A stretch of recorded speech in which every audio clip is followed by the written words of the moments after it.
अस्सलाम वालेकुम, मैं हूं शाहजेब खानजादा। इमरान खान के खिलाफ सबसे अहम केस का ट्रायल आज पूरे 1 साल बाद मुकम्मल हो गया है।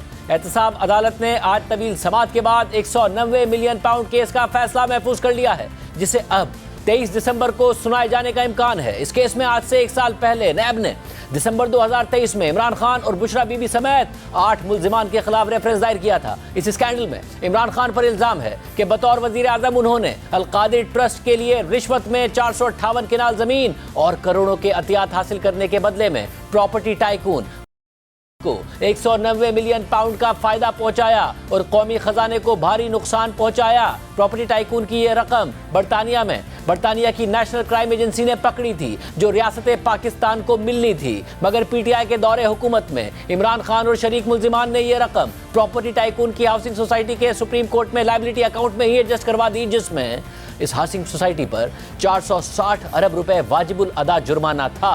और दिसंबर 2019 में यह सब कुछ इतने खुफिया तरीके से किया गया कि इमरान खान की अपनी काबीना के अराकीन को मुकम्मल तौर पर ला इल्म रखा गया और उनसे एक सील्ड लिफाफे पर दस्तखत करवाए गए, जिसकी अब तक मुतादिद काबीना अराकीन गवाहियां दे चुके हैं, जिनमें फवाद चौधरी, शेख रशीद अहमद भी शामिल हैं। गुज़िश्ता साल दिसंबर में नैब ने रेफरेंस दायर किया तो उसमें 190 मिलियन पाउंड की रकम को रियासत का पैसा करार दिया गया और इल्जाम आयद किया गया कि अल-कादिर ट्रस्ट की जमीन और डोनेशन के बदले इमरान खान की हुकूमत ने इतनी बड़ी रकम प्रॉपर्टी टाइकून को ही वापस कर दी और हाउसिंग सोसाइटी के लायबिलिटी अकाउंट में एडजस्ट कर दी। फिर इसके बाद 27 फरवरी 2024 को इमरान खान और बुशरा बीबी पर फर्द जुर्म आयद हुई और फिर अडियाला जेल में ही ट्रायल चलता रहा, जिसमें यह नजर आया कि इमरान खान के दीगर केसेस जिनमें उनको सजाएं सुनाई गई थी, उनके बरक्स इस केस में जल्दबाजी नहीं दिखाई गई। इमरान खान और बुशरा बीबी को दिफा का मौका दिया गया। प्रोसिक्यूशन के 35 गवाहों के बयान रिकॉर्ड किए गए, जिन पर इमरान खान और बुशरा बीबी के वकला ने जिरह की और आखिरी गवाह पर जिरह में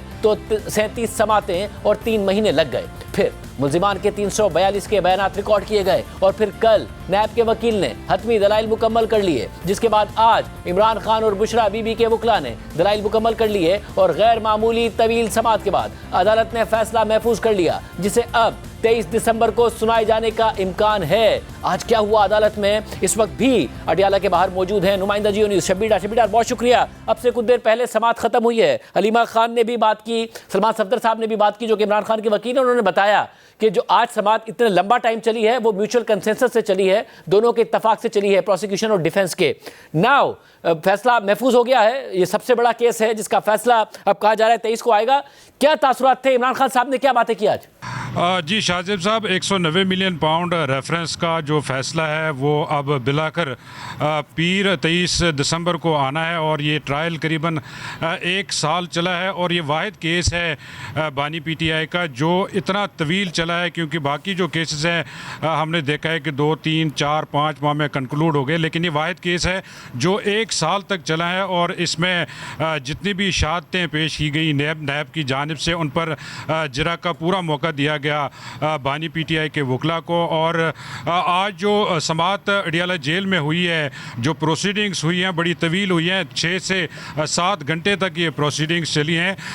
इमरान खान भी कमरा अदालत में मुसलसल प्रोसीडिंग्स के वक्त मौजूद थे, बुशरा बीबी भी मौजूद थी और आज चूँकि इमरान खान के वकला ने इस केस में अपने हतमी दलाइल दिए हैं, बैरिस्टर सलमान सफदर, उस्मान रियाज गिल और ज़हीर अब्बास चौधरी की जानिब से ये दलाइल दिए गए हैं। इमरान खान अपने वकला के हमरा मुसलसल रोस्टम पर मौजूद रहे और कभी कभार वो जब उनके वकला दलाइल दे रहे थे उस दौरान वो भी दलाइल में शरीक हुए और उन्होंने भी मुतादिद जो है दलाइल दिए अब इस केस के हवाले से। और नैब के जो प्रोसिक्यूटर हैं अमजद परवेज़, उन्होंने भी अपोज़ किया जो दलाइल दिए इमरान खान के वकील बैरिस्टर सलमान सफदर ने, लेकिन मजमूई तौर पर जो सूरत हाल थी आज और कल भी जो प्रोसिक्यूटर थे नैब के अमजद परवेज़, उन्होंने जब दलाइल दिए तो माहौल अच्छा था।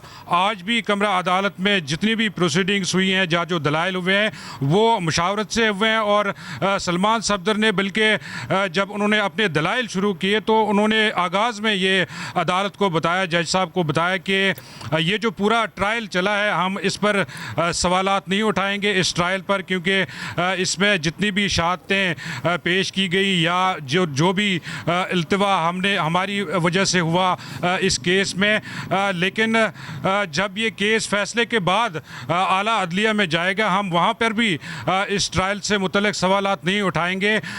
हम वहाँ पर सिर्फ जो है मेरिट्स पे बात करेंगे, क्योंकि बाकी केसेस में उन्होंने आला अदलिया से इस्लामाबाद हाई कोर्ट में कई मरतबा साइफर केस को भी रिमांड बैक करवाया। इसी तरह तोशक खाना केस के हवाले से भी सवालात उठे, लेकिन इस केस के हवाले से बैरिस्टर सलमान सफदर ने आज अदालत में बताया कि हम इस केस पर कोई जो है सवाल, इस ट्रायल केस से मुतल्लिक कोई सवाल नहीं उठाएगा, बल्कि इमरान खान ने 2-3 मरतबा इस केस के हवाले से खुद भी जो एहतसाब अदालत के जज हैं नासिर जावेद राना, उन पर जो है एतमाद का इजहार किया। क्या इमरान खान साहब ने आज बात की साफियों से, कुछ बताया सिविल नाफरमानी के हवाले से? क्योंकि पहले जनवरी तक की बात हो रही थी, अब उनके वकील कह रहे हैं इतवार की उन्होंने डेडलाइन दे दी है।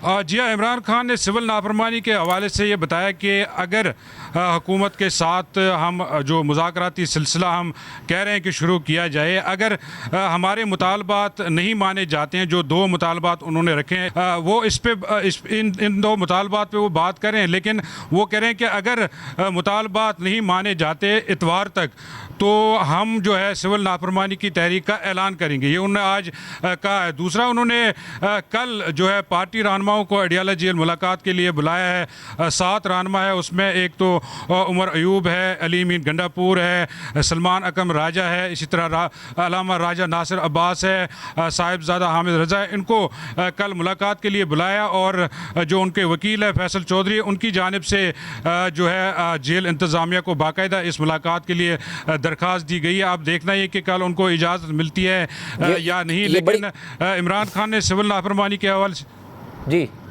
जी कंप्लीट कीजिएगा जल्दी।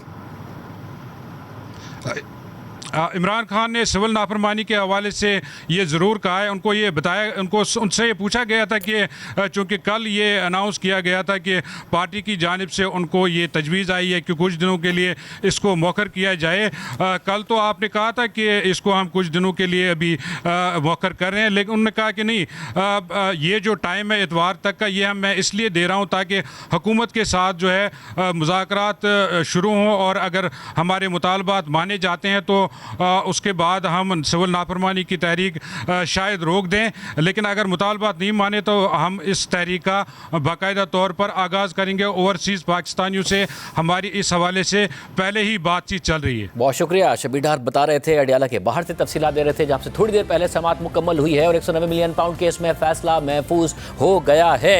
इमरान खान साहब ने इतवार की डेडलाइन दे दी है। हमारे साथ मौजूद हैं मुशीर वज़ीर आज़म राना सनाउल्लाह साहब। राना साहब बहुत शुक्रिया हमें शो में ज्वाइन करने के लिए। राना साहब, कल असेंबली में एक अच्छा माहौल बन गया जब बात की मरवत साहब ने, आपने भी कहा कि जी स्पीकर साहब से आप रब्ता करें, बात करें। आज स्पीकर साहब ने बड़ी पॉजिटिव बात की कि जी मेरे दरवाजे खुले हुए हैं। बट नाउ इमरान खान साहब ने कहा है कि संडे तक का टाइम है, डेडलाइन है, उसमें हुकूमत बताए कि हमारे 2 जो मुतालबात हैं उसके हवाले से इंगेज करे। नहीं अमल हो सकता तो बताए कि क्या नहीं हो सकता, क्या करेगी हुकूमत? देखिए, इतवार तक तो कुछ नहीं हो सकेगा। इतवार तक तो हो सकता है कि स्पीकर साहब के साथ जो आज हमारी मीटिंग हुई है उसके नतीजे में जब प्राइम मिनिस्टर साहब जुमे को वापस आए बाहर विज़िट से मिस्र से, तो इसके ऊपर बात हो। तो ये मुज़ाकरात का या मीटिंग का आगाज़ तो इतवार तक मुमकिन हो सकता है, लेकिन मुतालबात का तस्लीम किया जाना जो है वो तो 2-3 दिनों में मुमकिन नहीं है, या उसके ऊपर कोई हतमी गुफ्तगू नहीं हो सकती। तो इसलिए इतवार तक तो कुछ नहीं होगा। अगर वो इतना जो है वो जल्दी में है सिविल नाफरमानी की तहरीक को चलाने में, तो चले वो ये शौक़ भी पूरा कर लें। मतलब ये जो कॉन्फिडेंस है हुकूमत का, पहले भी जब उन्होंने धमकी दी हुकूमत ने ऐसा लगा जैसे ब्लफ कॉल किया है, वो पीछे हट गए। अब वो बार बार पीछे हट रहे हैं। अपने मुतालबात जो थे कि जी आप मैंडेट वापस करें, उससे भी पीछे हट गए। 2 ही तो बातें कर रहे हैं कि 9 मई और 26 नवंबर इस पर आप जुडिशल इंक्वायरी करा दें, जुडिशल कमीशन बना दें। तो ये इसमें कितना टाइम लगेगा? साथ बैठें और बना दें। आपका अपना सच है, उनका अपना सच है, दोनों के अलग अलग क्लेम्स हैं।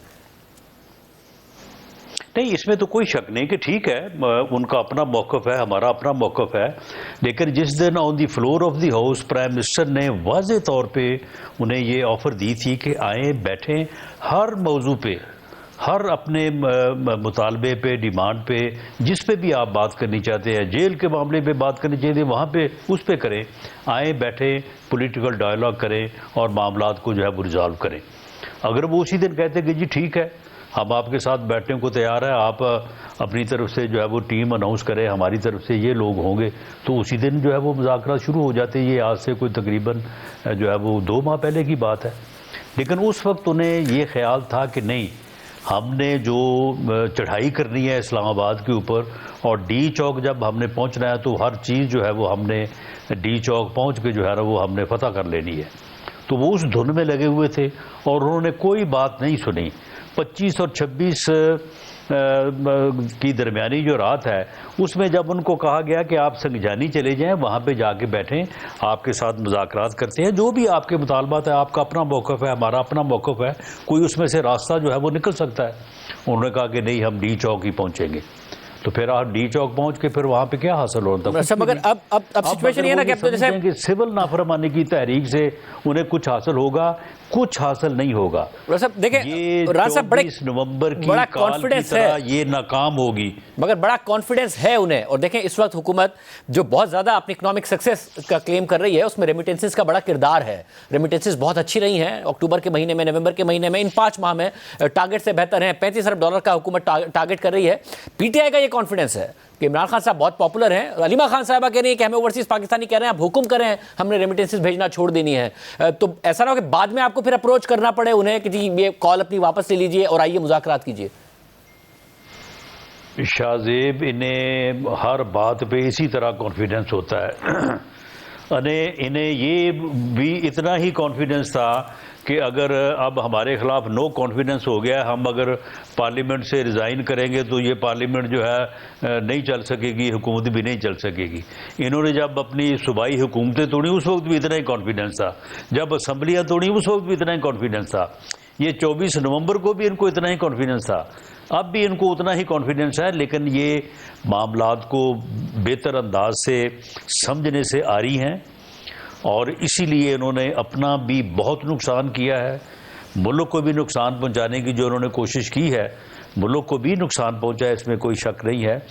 लेकिन ये अपनी इस तहरीक में जो सिविल नाफरमानी की ये चलाना चाहते हैं, इसमें ये बिल्कुल कामयाब नहीं होंगे। इन्हें मालूम ही नहीं है कि लोग जो पैसे भेज रहे हैं वो किस मकसद के लिए भेज रहे हैं। वो हुकूमत को पैसे भेज रहे हैं, वो अपनी फैमिलीज को पैसे भेज रहे हैं, अपने प्यारों को पैसे भेज रहे हैं, अपने घरों में पैसे भेज रहे हैं। ये किस तरह से लोगों से ये तवक्को करते हैं कि वो इनकी सियासत की जो है वो भीड़ अपनी फैमिलीज को चढ़ा देंगे, अपने बच्चों की तालीम को, अपने बच्चों के अखराजात को, क्योंकि आप भी 26 नवंबर रख देंगे। 26 नवंबर को जो कुछ हुआ उससे पहले आप भी, क्योंकि कहीं ना कहीं डायलॉग के प्रोसेस में आप भी इन्वॉल्व हैं उसमें, ये बताइएगा कि मरवत साहब ने हमारे शो में कहा कि ये बात यहाँ तक पहुँच गई थी कि इमरान खान साहब भी 2 हफ्ते में बाद वो बनी गाला शेफ्ट और ये सारे मामलात हो सकते हैं। उन्होंने अपनी बेवकूफ़ी का भी एतराफ़ किया अपनी पार्टी का कि हमें डी चौक जाने की जल्दी पड़ी थी, ना जाते तो मामलात कहीं ना कहीं तय पा रहे थे। क्या वाकई ये ऑन द टेबल थी ऑफर कि इमरान खान साहब को 2 हफ्ते बाद उनकी रिहाई की बात हो सकती है? नहीं, ये रिहाई की ऑफर नहीं थी। लेकिन अगर ये वहाँ पे जाके बैठते, इस बात को तस्लीम करते, तो इनके साथ बैठ के पॉलिटिकल डायलॉग या मुज़ाकरात की बात थी कि उनके साथ बैठ के बात की जाएगी, ये बात ज़रूर थी।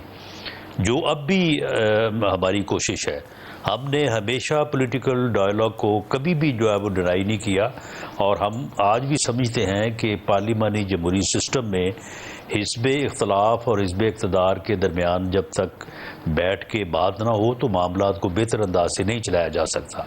और पॉलिटिकल जो मामलात हैं इनको रिजॉल्व जो है वो थ्रू डायलॉग ही किया जा सकता है। तो इसलिए उसकी ऑफ़र थी, ये रिहाई वाली बात जो है वो बिल्कुल नहीं थी।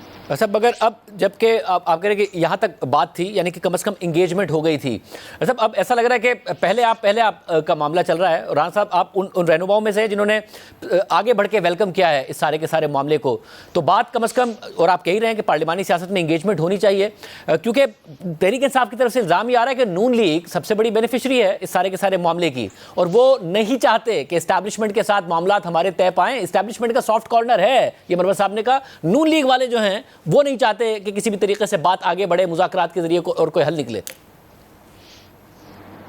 नहीं, हमने तो इनको कल जब शेर अफजल मरवत साहब ने बात की है तो उसको मैंने भी जो है वो अप्रिशिएट किया है, उसको वेलकम किया है। ख्वाजा आसिफ साहब ने उसे हवा का ठंडा झोंका करार दिया है और स्पीकर साहब ने आज ख़ास तौर पे अपना बयान जो है वो इस सिलसिले में दिया है और इस सिलसिले में हमारी बात हो रही है और हम अपनी पार्टी लीडरशिप से बात करके तो इस सिलसिले में एक कमेटी अनाउंस करेंगे जो इनके साथ बैठ के जो है वो बात करेगी। और बात करने का जो मैंडेट है आपके पास इतना होगा कि बात जो इनके मुतालबात हैं उस पर आगे बढ़ सकें, या मैंडेट नहीं होगा? जिस तरीके से आप उन्हें कहते हैं कि इमरान खान के पास मैंडेट है, इनके पास क्या मैंडेट है, इमरान खान मुकर जाएंगे अगर इनसे हमने बात कर भी ली, उस तरीके से क्या आप लोगों के पास मैंडेट है?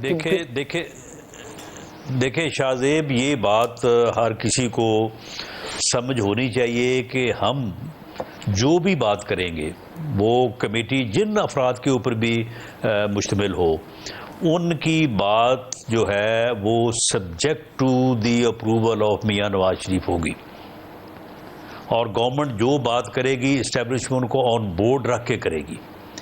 इसी तरह से पीटीआई की टीम जो भी बात करेगी, जिस बात पे भी एग्री होगी, वो subject to the approval of Imran Khan या बानी पीटीआई होगी। इसके अलावा तो ये बात जो है वो आगे नहीं बढ़ सकेगी। और अब ये देखना है कि लीडरशिप जो है दोनों पार्टीज़ की और जो है वो बाकी भी जो पार्टीज़ हमारे साथ अलाई हैं उनके लोग भी हमारे साथ होंगे, वो कितनी स्पेस और गुंजाइश जो है वो देती है, वो बात जो है वो इन मुज़ाकरात की कामयाबी या नाकामी का जो है वो फैसला करेगी। वैसे अगर अब तहरीक इंसाफ में एक बहुत बड़ा क्राइसिस, इंटरनल क्राइसिस भी आया हुआ है और वो उस वक्त ज़्यादा बढ़ जाता है जब उन्हें मुलाकात का मौका ना मिले इमरान खान साहब के साथ। अब वो उन्होंने कल बुलाया है अपनी लीडरशिप को मिलने के लिए और ज़ाहिर उसमें मुज़ाकराती कमेटी के अरकान भी शामिल हैं, तो कल कम अज़ कम हुकूमत मिलने देगी ताकि वो मुलाकात हो जाए और जो मिसकम्युनिकेशन है वो ना हो, वो डायलॉग ही ना कामयाब हो पाए। जी, जब भी इन्होंने इस किस्म की ख्वाहिश का इजहार किया है, 24 नवंबर को 25 नवंबर को 25 और 26 नवंबर की रात, तो हर वक्त जो है वो इनको मुलाकात का जो है वो मौका दिया गया है। और अब मुझे नहीं पता कि इन्होंने राब्ता किया है या नहीं किया, तो बहरहाल अगर इन्होंने राब्ता किया है तो इनको मुलाकात जो है वो इससे पहले भी होती रही है, मुलाकात का मौका इनको मिलेगा। मुलाकात का दिन है ना, मगर अक्सर राब्ता भी किया और सब कुछ किया और फिर भी नहीं मिलने दिया जाता। अलीमीन गंडापुर साहब को भी पिछली मुलाकात में नहीं मिलने दिया गया था, जब मर्जी हो मिलने दिया जाता है, जब नहीं तो अब क्योंकि मुज़ाकरात की तरफ अगर मामला जा ही रहा है तो एक हुकूमत भी ये दिखाए कि हाँ जी आपने मिलना है मिलिए, आपने हिदायत देनी है अपनी पार्टी को दीजिए। जी, इस बारे में अभी इन्होंने कोई राब्ता तो नहीं किया, हो सकता है कि इन्होंने स्पीकर साहब से राब्ता किया हो, और अगर इनका कोई राब्ता इस तरह से हुआ है तो मुलाकात तक का तो कोई मामला नहीं है, मुलाकात इनकी होनी चाहिए। ख़ास तौर पे जो इनकी कमेटी है उसे तो बिल्कुल इस बात की इजाज़त होगी, तो तभी जो है वो मुज़ाकरात जो है वो आगे बढ़ सकेंगे, जो उनके ऊपर कोई मीनिंगफुल जो है वो पेशरफ्त हो सकेगी। बहुत शुक्रिया। प्रोग्राम में आगे बढ़ते हैं। मईशत के हवाले से आज अहम खबरें सामने आई हैं। इब्तिदाई 5 माह में 341 अरब रुपए के टैक्स शॉर्टफॉल के बाद हुकूमत नॉन फाइलर्स की कैटेगरी खत्म करने के लिए मजीद इकदाम करने जा रही है और कानून साजी कर रही है, जबकि गुज़िश्ता चंद माह में मुसलसल इजाफे और 40,000 के इंडेक्स लेवल से 1,16,000 की सतह पर जाने के बाद स्टॉक मार्केट में आज रिकॉर्ड मंदी देखी गई और मार्केट 3,790 पॉइंट्स गिरकर 1,11,000 की सतह पर आ गई। 100 इंडेक्स के 91 स्टॉक्स में कमी हुई और महज 9 में तेजी देखी गई। मार्केट में ये कमी महज प्रॉफिट टेकिंग और करेक्शन की वजह से है या वजह कोई और है, इस पर भी बात करेंगे, मगर पहले आपको बताएं कि हुकूमत टैक्स नॉन फाइलर्स के गिर्द घेरा मजीद तंग करने की तैयारियां कर रही है और इस हवाले से कानून साजी करने जा रही है। हुकूमत के मुजव्वज़ा बिल के मुताबिक नॉन फाइलर्स पर 800 सीसी से जायद गाड़ियां खरीदने पर पाबंदी होगी। वो मखसूस हद से ज्यादा जायदाद नहीं खरीद सकेंगे। इसके अलावा नॉन फाइलर्स पर मखसूस हद से ज्यादा शेयर्स की खरीदारी पर भी पाबंदी होगी और वो बैंक अकाउंट ओपन नहीं कर सकेंगे। मुजव्वज़ा तरमीम के मुताबिक नॉन फाइलर्स एक हद से ज्यादा बैंकिंग ट्रांजैक्शंस नहीं कर सकेंगे। उन्हें मोटरसाइकिल, रिक्शा और ट्रैक्टर खरीदने की इजाजत होगी। इसके अलावा गैर रजिस्टर्ड कारोबारी अफराद के बैंक अकाउंट्स भी मुंजमद कर दिए जाएंगे। गैर रजिस्टर्ड कारोबारी अफराद जायदाद ट्रांसफर नहीं कर सकेंगे। हुकूमत गैर रजिस्टर्ड अफराद की प्रॉपर्टी और कारोबार सील करने की मजाज होगी। मुजव्वज़ा तरमीम के मुताबिक FBI जिन लोगों के नाम की लिस्ट जारी करेगा उनके अकाउंट्स मुंजमद किए जाएंगे। पाबंदी का इतलाक वफाकी हुकूमत के नोटिफिकेशन के बाद होगा। सेल्स टैक्स रजिस्ट्रेशन ना कराने पर बैंक अकाउंट्स मुंजमद किए जाएंगे। सेल्स टैक्स रजिस्ट्रेशन ना कराने पर प्रॉपर्टी ट्रांसफर पर पाबंदी होगी। सेल्स टैक्स रजिस्ट्रेशन के 2 दिन बाद अकाउंट्स गैर मुंजमद कर दिए जाएंगे। अकाउंट्स गैर मुंजमद करने के लिए चीफ कमिश्नर के पास अपील करना होगी। मुजव्वज़ा तरमीम के मुताबिक फाइलर के वालिदैन और 25 साल तक की उम्र के बच्चे और बीवी फाइलर्स तस्वर होंगे। हुकूमत यह कानून साजी करने जा रही है। इस माली साल के इब्तिदाई 5 माह में FBR के टारगेट से 341 अरब रुपए कम टैक्स इकट्ठा किया गया है और तनख्वाहदार तबके ने सिर्फ 5 माह में तकरीबन 200 अरब रुपए टैक्स अदा किया है, जो गुज़िश्ता बरस के मुकाबले में 72 अरब रुपए या 57% ज़्यादा है। शहबाज राना की खबर के मुताबिक तनख्वाहदार तबके से तो टैक्स ज़्यादा इकट्ठा किया गया, मगर टैक्स पेयर्स के ऑडिट और दस्तियाब मालूमात के जरिए टैक्स इकट्ठा करने में 16% की कमी आई है, क्योंकि ऑडिट करना मुश्किल काम है, जबकि तनख्वाह पर, बिजली के बिलों पर, मोबाइल फ़ोन कनेक्शंस पर और डेबिट और क्रेडिट कार्ड्स के इस्तेमाल पर टैक्स काटना आसान है। इसके अलावा इस माली साल के इब्तिदाई 5 माह में तरक्याती बजट के अखराजात 115 अरब रुपए रहे। हालांकि खुद वजारत प्लानिंग ने 376 अरब रुपए के तरक्याती अखराजात ऑथराइज किए थे। दूसरी तरफ वज़ीर ख़जाना मोहम्मद औरंगज़ेब ने आज इक़्तिसादी राब्ता कमेटी के इजलास से खिताब में कहा कि पाकिस्तान ने नवंबर में 10 साल बाद इतना बड़ा करंट अकाउंट सरप्लस दिया है। बरामदात, तरसीलात ज़र और टेक्नोलॉजी बरामदात में इजाफा हुआ है। रोशन डिजिटल अकाउंट्स में इनफ्लोज में इजाफा हुआ है और वो 9 अरब डॉलर्स की सतह पर पहुँच गए। उन्होंने मज़ीद कहा कि इन वजूहात की वजह से स्टेट बैंक के ज़रिए मुबादला के ज़खायर जो 1.25 साल पहले तक महज 2 हफ्ते के इंपोर्ट कवर के बराबर रह गए थे, अब 2.5 माह के इंपोर्ट कवर यानी 10 हफ्तों की इंपोर्ट्स के बराबर आ गए हैं और 12 अरब डॉलर से तजावुज़ कर गए हैं और इस माली साल के आखिर तक 3 माह यानी 12 हफ्तों की इंपोर्ट्स के बराबर हो जाएंगे, जो कि आलमी रेटिंग एजेंसीज के लिए पाकिस्तान की रेटिंग बेहतर करने के लिए इंतहाई अहम इंडिकेटर होगा कि मुल्क की मईशत में जो इस्तेहकाम आया है वो मुस्तकिल बुनियादों पर है। जो हमारा फॉरेन एक्सचेंज रिजर्व है, और मैं हर एक को फिर दोबारा याद दिलाना चाहता हूं कि आज से 14 महीने पहले, ये तकरीबन या 16 महीने पहले we had touch 2 weeks of import cover. तो अब we are now at 2.6 months of import cover और बहुत हम पुरुमीद हैं कि by the end of this fiscal year हम इंशाल्लाह 3 मंथ्स ऑफ इंपोर्ट कवर को टच करेंगे। और ये मैं इसलिए कह रहा हूं कि ये बहुत इंपॉर्टेंट एक इंडिकेटर है फॉर आवर रेटिंग एजेंसी, क्योंकि जैसे हमने अब सिंगल बी की तरफ जाना है तो ये बहुत एक इंपॉर्टेंट इंडिकेटर है फॉर देम कि नॉट ओनली कि स्टेबिलिटी आई है, बट उसमें जो एक सस्टेनेंस लेवल की बात होती है कि इज सस्टेनेबल, तो ये हम उस तरफ बढ़ेंगे during early part of next year. हुकूमत क्या इकदाम करने जा रही है और क्यों करने जा रही है, इस पर बात करेंगे नुमाइंदा द न्यूज़ मेहताब हैदर से। इसके अलावा स्टॉक मार्केट के मामलात कहाँ जा रहे हैं, माहिर मईशत और CEO नेक्स्ट कैपिटल नजम अली साहब मौजूद हैं। नजम साहब बहुत शुक्रिया हमें शो में ज्वाइन करने के लिए, आप दोनों का बहुत शुक्रिया। मगर नजम साहब पहले मैं आपसे जानना चाहूँगा क्या वजह है, क्या मार्केट बढ़ बहुत गई, प्रॉफिट टेकिंग है, एक महज एक करेक्शन है, या कुछ और वजह है कि इतनी रिकॉर्ड मंदियाँ देखी गई? मैं इस सिलसिले में ये कहूँगा कि मार्केट जो थी वो एट अ स्ट्रेच बड़ी तेज़ी से ऊपर गई है और दरमियान में करेक्शन का इसको कोई मौका नहीं मिला। मैं नहीं समझता, जो नॉर्मली लोगों का ख्याल है कि इसमें कोई किसी किस्म की कोई आर्टिफिशियल रैली थी। ये बड़ी अरसे से ड्यू थी। It was driven by high liquidity और उसके अलावा हमारे जो लो पी मल्टीपल्स थे वो बहुत अरसे से 3 साढ़े 3 की पी पे चल रहे थे। तो ये तो करेक्शन लेनी थी, स्पेशली व्हेन 2 थिंग्स हैपन। एक तो ये कि तेज़ी के साथ इंटरेस्ट रेट नीचे आए और उसके बाद हमारा जो रुपी कितने काफ़ी अरसे से स्टेबल रहा। तो अगर आप, मैंने इसको प्लॉट करके देखा, अगर आप अपने करंट अकाउंट डेफिसिट को प्लॉट करें over the next last 20 years और KC 100 को प्लॉट करें तो आपको एक परफेक्ट रिलेशनशिप नज़र आएगी। जैसे आपका करंट अकाउंट डेफिसिट बढ़ता है, KC 100 इंडेक्स जो है वो प्रेशर में आता है। तो एक इन्वर्स रिलेशनशिप है और परफेक्ट रिलेशनशिप है। तो जब से हमारा करंट अकाउंट स्टेबल हुआ है, ये तेज़ी देखने में आई है विद द उसके साथ इंटरेस्ट रेट की रिडक्शन भी उसमें शामिल हो गई। तो ये अभी जो रिसेंटली जो करेक्शन जैसे आज आई है या इससे एक दिन पहले आई थी, ये जाहिर है कि जब स्टॉक्स इतनी तेज़ी से बढ़े हैं तो सेलिंग तो आएगी। तो मुझे तो कोई किसी किस्म की घबराहट नहीं है और लोगों को लॉन्ग टर्म एक व्यू रखना चाहिए। पाकिस्तान में चीज़ें बेहतर हो रही हैं, जो मईशत के सारे इशारे हैं वो अभी बेहतर हैं। ग्रोथ पे एक क्वेश्चन मार्क है और थोड़ा सा जो कोर इन्फ्लेशन है, जैसा स्टेट बैंक ने कहा, थोड़ा सा स्टिकी है, बट विद टाइम चीज़ें हो जाएंगी बेहतर। और ये मार्केट यहाँ से मैं समझता हूँ अभी भी इसमें बहुत गुंजाइश है। इसकी पी मल्टीपल चेंज होना चाहिए। जो जिस तरीके से हमारी जो इकोनॉमिक इंडिकेटर्स इंप्रूव हुए हैं, मैं अभी भी समझता हूँ ये मार्केट अंडर वैल्यूड है। मतलब और क्या नजम साहब, इन्वेस्टर बेस भी बढ़ा है जब मार्केट इतना तेजी से बढ़ रही है? अगर इकोनॉमिक फंडामेंटल्स में स्टेबिलिटी है, या क्योंकि बहुत ज़्यादा कहा जाता है कि जी बहुत छोटा सा बेस है जिसमें फिर स्पेकुलेशन भी बहुत ज़्यादा होती है? जी शाह साहब, इसमें मैं बड़ा अभी क्लोजली फॉलो कर रहा हूँ जो नए अकाउंट्स खुल रहे हैं, स्पेशली हमारे पास भी जो खुल रहे हैं, क्योंकि हम भी एक ऑनलाइन प्लेटफॉर्म हमारा भी है। उसमें बड़ी एक एनकरेजिंग बात जो हो रही है वो ये कि यंग लोग, एटलीस्ट हमारे पास जो मेरे पास नंबर्स हैं, मैं देख रहा था आज ही 76% लोग वो हैं जिन्होंने पहली मरतबा अकाउंट खोला है। And I am talking about more than 1000 people here in last couple of months. तो ये बड़ी अच्छा साइन है कि नए लोग इंडस्ट्री में आ रहे हैं और ये लोग जो हैं इस मार्केट में एक स्टेबिलिटी भी लेके आएंगे, क्योंकि इन्हीं की वजह से ये बहुत छोटी ट्रेड्स करते हैं बट रेगुलरली करते हैं। तो मार्केट में एक स्ट्रक्चरल शिफ्ट है जो शायद अभी विजिबल नहीं है। मुझे लगता है कि अगले 12 महीने में ये बहुत ज़्यादा विजिबल हो जाएगी।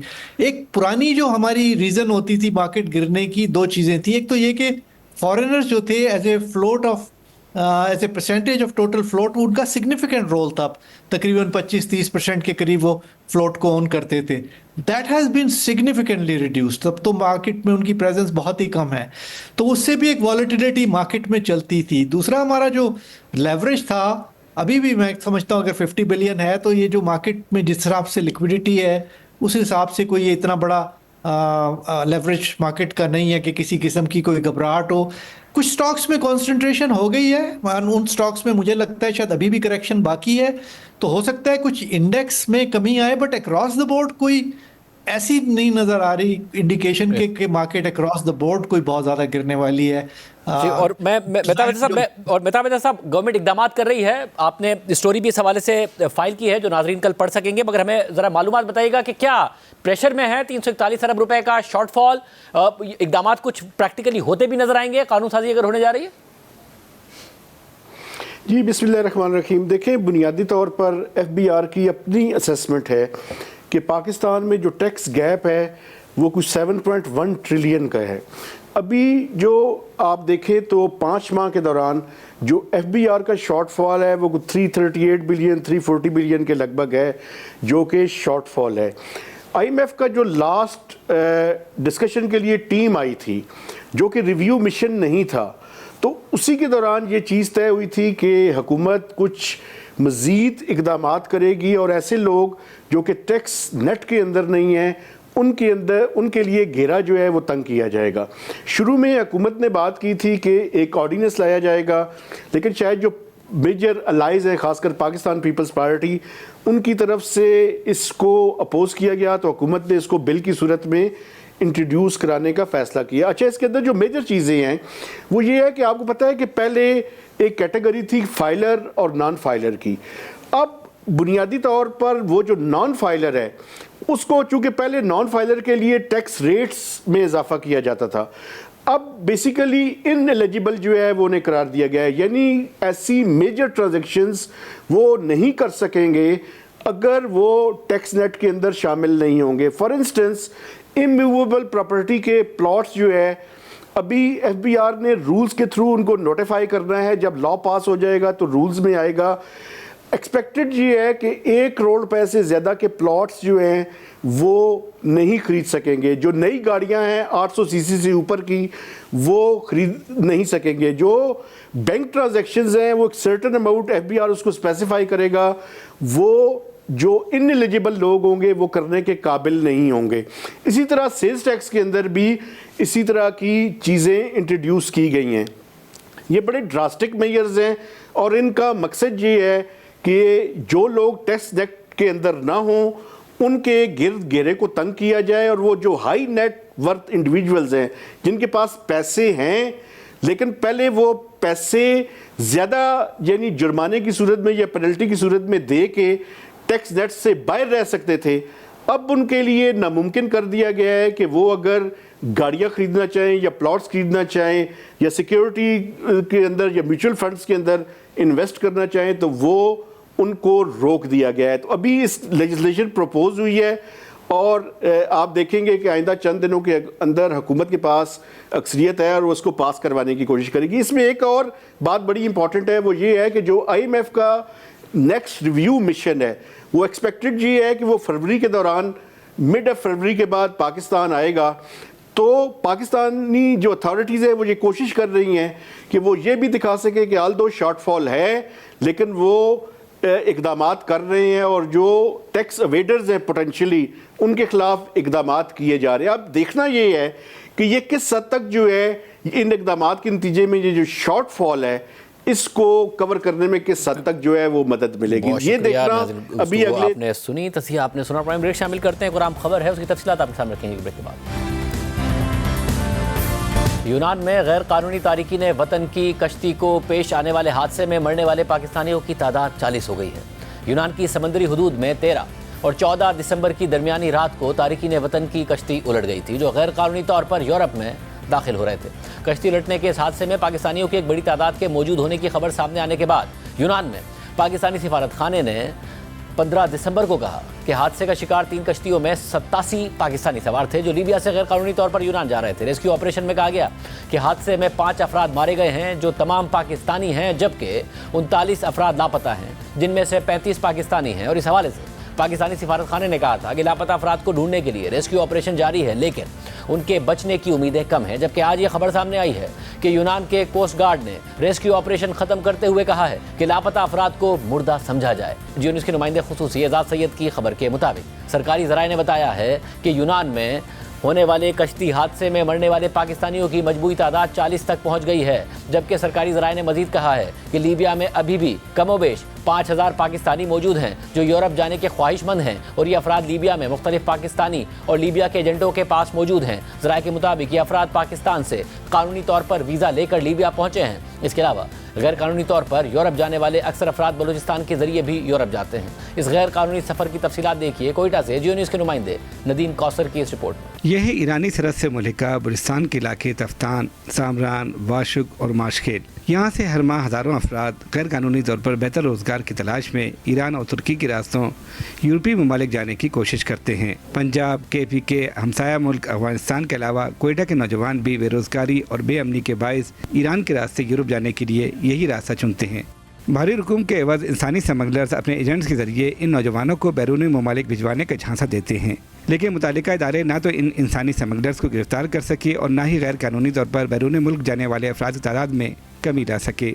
लेविस फोर्स के रिकॉर्ड के मुताबिक पिछले 5 बरसों में 90,000 अफराद गैर कानूनी तौर पर ईरान जाने की कोशिश के दौरान पकड़े गए। 2019 में 17,452 अफराद यूरोपीय ममालिक जाने के ख्वाब लिए रास्ते में ही जमा पूंजी लुटाकर गिरफ्तार होकर वतन वापस पहुंचे। 2020 में गैर कानूनी तौर पर बैरून मुल्क जाने की कोशिश करने वालों की तादाद बढ़ के 20,505 हो गई। 2021 में 21,250 अफराद गिरफ्तार होकर वापस घरों को आए। 2022 में 6,500 जबकि 2023 में 10,905 अफराद गिरफ्तार हो चुके हैं। रवां साल अब तक 13,500 अफराद गैर कानूनी तौर पर ईरान जाने की कोशिश में गिरफ्तार होकर पेशियां भुगत रहे हैं। इंसानी स्मगलिंग इंसानियत के खिलाफ संगीन जुर्म है जिसे यूनान कश्ती हादसे जैसे दिलखराश अलमनाक हादसा रूनुमा होते हैं। अवामी हलकों का मुतालबा है कि बलूचिस्तान के रास्ते इंसानी स्मगलिंग रोकने के लिए FIA समेत तमाम मुतालिका इदारों को भरपूर किरदार अदा करना होगा। कैमरामैन अरशद नईम के साथ नदीम कौसर, जियो न्यूज़ कोयटा।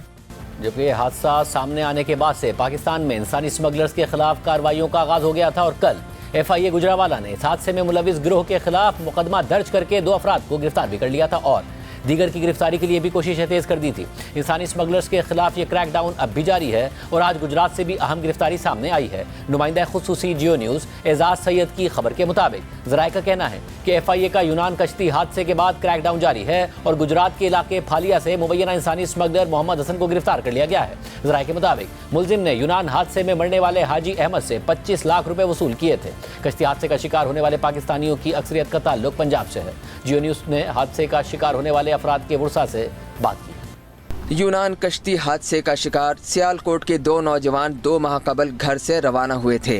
20 साला सुफियान का ताल्लुक पसरूर ऊंचा जजा से, जबकि दूसरे नौजवान 15 साला आबिद का ताल्लुक मोरी के जजा पसरूर से है।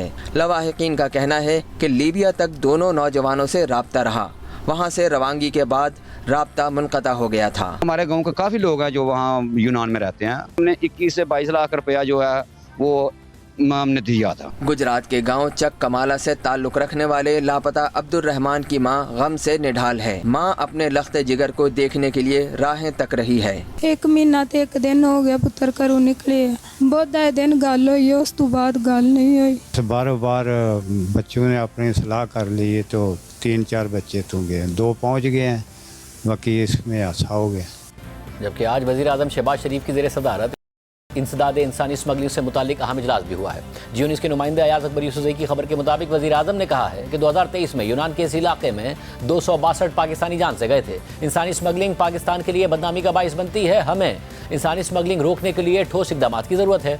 सुस्त इक़दामात के बाइस ऐसे वाक़यात का दोबारा होना लम्हा फ़िक्रिया है। वज़ीर आज़म ने इजलास में IBMS निज़ाम यानी इंटीग्रेटेड बॉर्डर मैनेजमेंट सिस्टम के फौरी निफाज की हिदायत भी की है। जबकि इजलास में वज़ीर आज़म को इंसानी स्मगलिंग और उसकी रोकथाम के इक़दामात पर ब्रीफिंग भी दी गई है। ब्रीफिंग में वज़ीर आज़म को बताया गया है कि अब तक 174 केसेस अदालत में पेश किए जा चुके हैं, जिनमें से 4 को सज़ा हुई है। इजलास में वज़ीर आज़म ने इंसानी स्मगलिंग से मुतालिक अवामी आगाही के लिए चलाई गई मुहिम की तफसीलात भी तलब कर ली हैं और उन्होंने FIA और वज़ारत ख़ारजा को 1 साल में होने वाले ऐसे वाक़यात की रिपोर्ट पेश करने की हिदायत करते हुए कहा है कि मुस्तक़बिल में ऐसे वाक़यात की रोकथाम के लिए बैनुल-अक़वामी इदारों के साथ ताउन बढ़ाया जाए।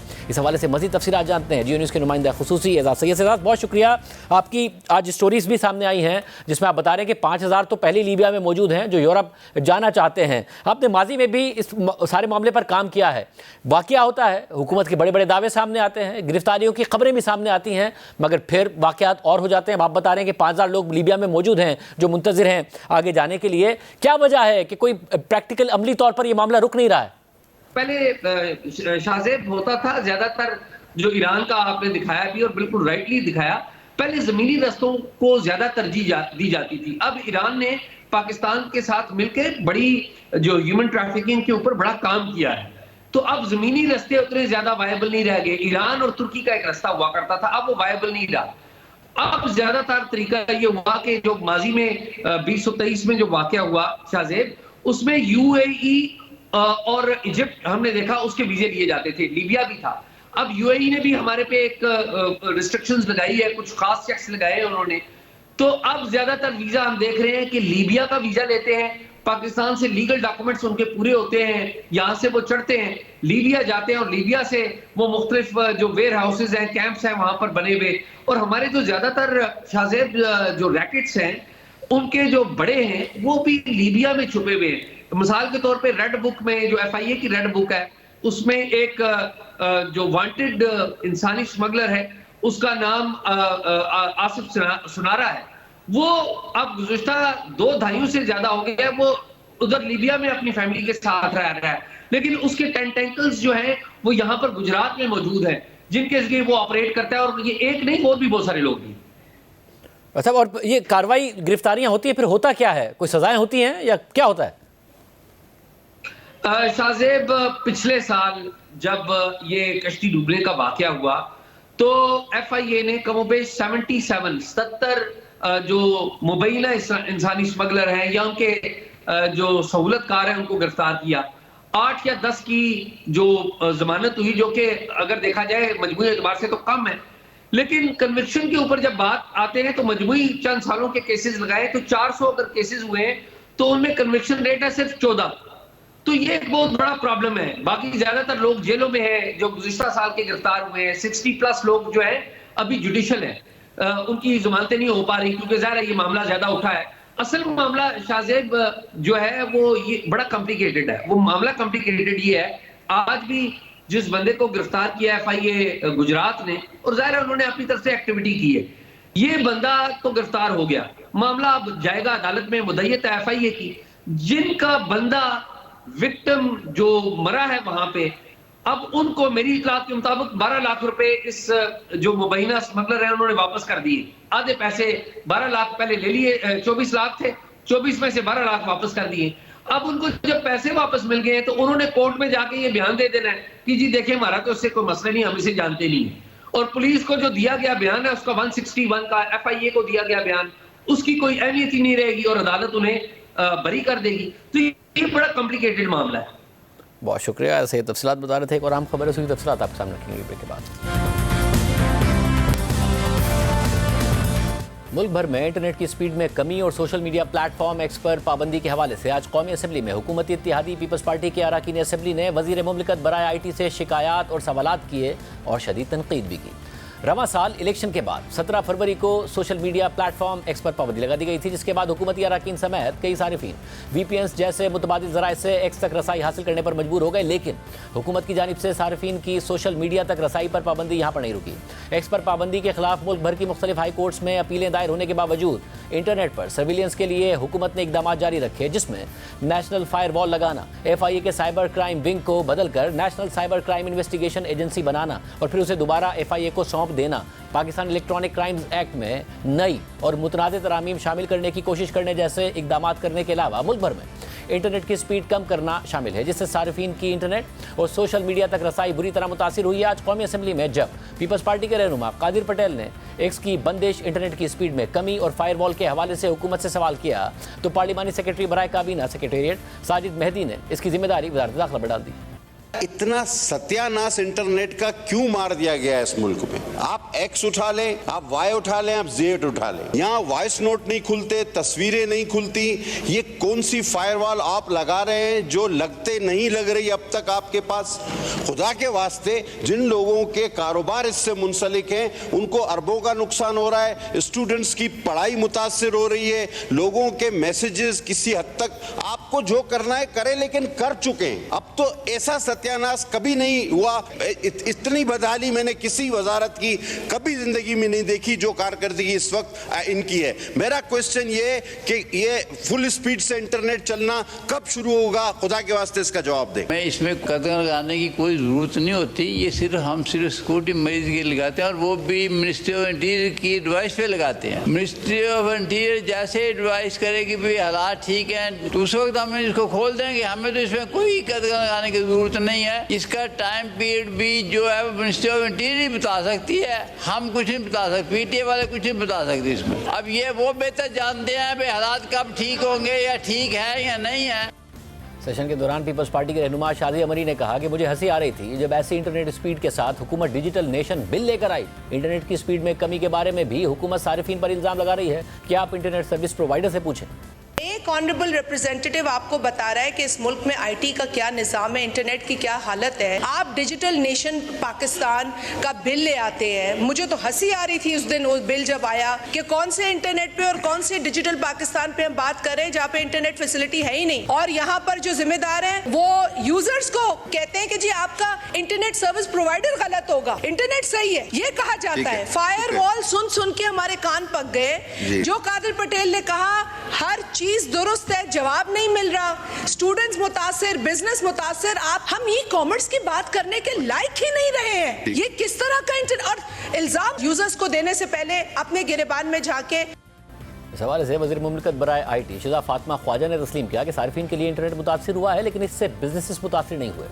यूजर एक्सपीरियंस में डिनाई नहीं करते कि there have been challenges in the last couple of months. अभी PTA जो कि रिस्पांसिबल है क्वालिटी ऑफ इंटरनेट का, उसने एक रिपोर्ट भी दी है कि पिछले साल से अब तक पाकिस्तान की एवरेज इंटरनेट स्पीड के अंदर 28% की बेहतरी आई है और उससे जो यूजर्स हैं 24% मोबाइल इंटरनेट यूजेज में सर्ज आई है। These numbers are supported by export figures. Year on year November की एक्सपोर्ट ग्रोथ 25% है। इंटरनेट यूजेज यूसेज की ग्रोथ 24% है। 5 मंथ की जो ईयर ऑन ईयर ग्रोथ है वो इंटरनेट IT एक्सपोर्ट्स की 33% है। कहीं पे इंटरनेट की कंजेशन है, कहीं पे स्पेक्ट्रम अवेलेबिलिटी की चैलेंजेस हैं। हमारे मुल्क के अंदर फाइबराइजेशन 2% से कम है। सिक्योरिटी के लिए भी जब जब इंटरनेट बंद किया गया, फिक्स लाइन नहीं बंद हुई।